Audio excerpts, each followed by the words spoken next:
আমার কাছে যে টাকা নেই, তোকে কেমন করে কিনে দেব?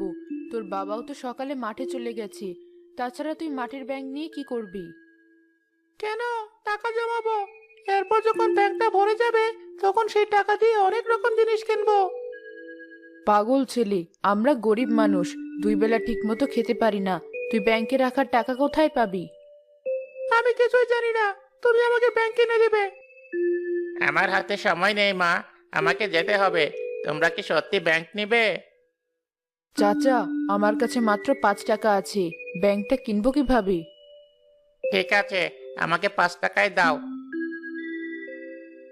দাদু ভাই, এই নাও। এবার তুমি খুশি তো?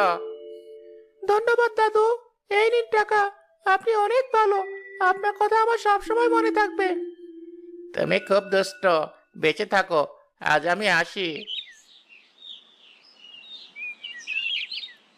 লোকটার কত লস হয়ে গেল।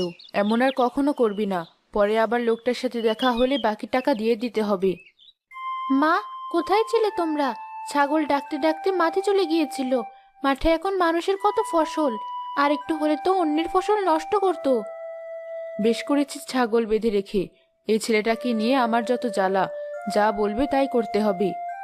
এ কি ভাই, তোর হাতে এটা কি? মনে হচ্ছে মাটির ব্যাংক। হ্যাঁ আপু, মাত্র 5 টাকা দিয়ে কিনেছি। আজ থেকে এই ব্যাংকে টাকা জমাবো আমরা। তুই ঠিক বলেছিস, কিন্তু টাকা পাবো কোথায়? আমাদের তো টাকা নেই ভাই। তোরা পরে গল্প কর। গরুর দুধটা গোয়ালাকে দিয়ে আমাকে দুটো লাকড়ি এনে দে। বাড়িতে লাকড়ি শেষ হয়ে গিয়েছে। রান্না করবো কিভাবে? ঠিক আছে, তুমি দুধের হাঁড়িটা আমার কাছে দাও।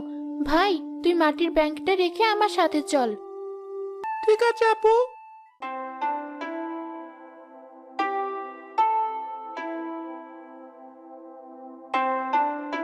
দেখ আপু, পানিতে কত হাঁস।